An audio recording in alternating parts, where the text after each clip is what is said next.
আহ, গত রাতে 12:30টার দিকে রাব্বিকে এবং জাহাঙ্গীরকে ওদের বাসা আমাদের বগুড়া ধুনট উপজেলার চকিবাড়ি ইউনিয়নের দিগলকান্দি গ্রামে। বগুড়ায় দুই ফ্রিল্যান্সার যুবককে অপহরণ। বগুড়া ধনুট উপজেলায় জাহাঙ্গীর এবং রাব্বি দুইজন ফ্রিল্যান্সারে কাজ করতেন। বিস্তারিত জানবো ভিডিওতে। চকিবাড়ি ইউনিয়নের দিগলকান্দি গ্রামে। তো ওদেরকে আপনার ওর পাশের বাড়িরই একটা ছেলে ছিল, নাম হচ্ছে ওহাব। সে সম্ভবত আরএমপিতে কনস্টেবলে আছে পুলিশে।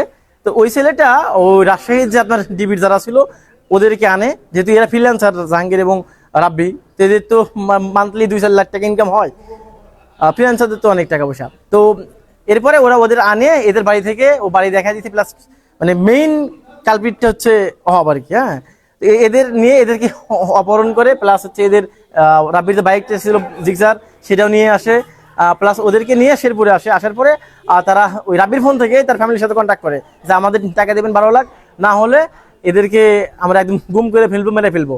তারপরে কোনোভাবে তার ফ্যামিলি 2 লাখ টাকা ম্যানেজ করে। ম্যানেজ করার পরে মানে ওটা হ্যান্ড ক্যাশ নেয় তারা।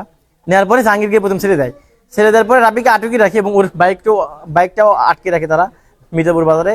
এমন একটা সময় যে ওই সময় আমরা আপনার কারোর সাথে কন্ট্যাক্ট করতে পারছিলাম, থানা পুলিশে ওই সময় কেউ ছিল না, সিলেট টাইম। হ্যাঁ, তো আমরা থানা পুলিশেরও যে হেল্প পাইছি আর কি। আমাদের বগুড়া জেলা পুলিশের additional SP crime Hossain Abu Rehan sir ছিলেন। তো ওনার বডিগার্ড ছিলেন সুমন স্যার।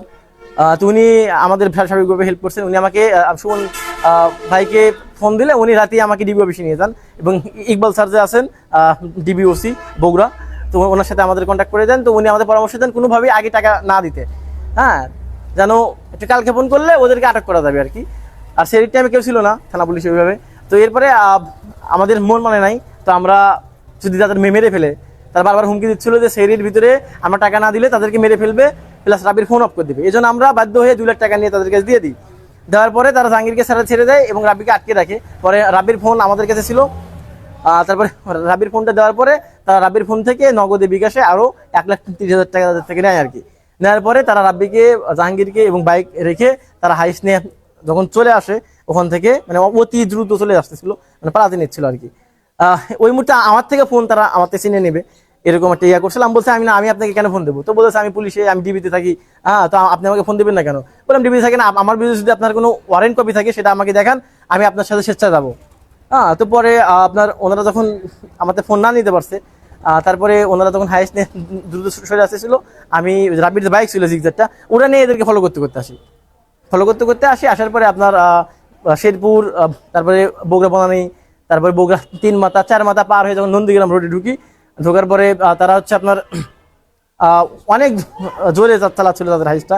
আমি বাইক 130-40 টেনেও তাদের আমি ধরতে পারতেছিলাম এই অবস্থা। তারপরে এক পর্যায়ে হাইওয়ে পুলিশের সাথে আমাদের দেখা হয়, তাদেরকে আমরা জানাই ব্যাপারটা খুলে বলি। সেটা হচ্ছে কুন্দারহাট হাইওয়ে পুলিশ, ওমরপুর বাজারে।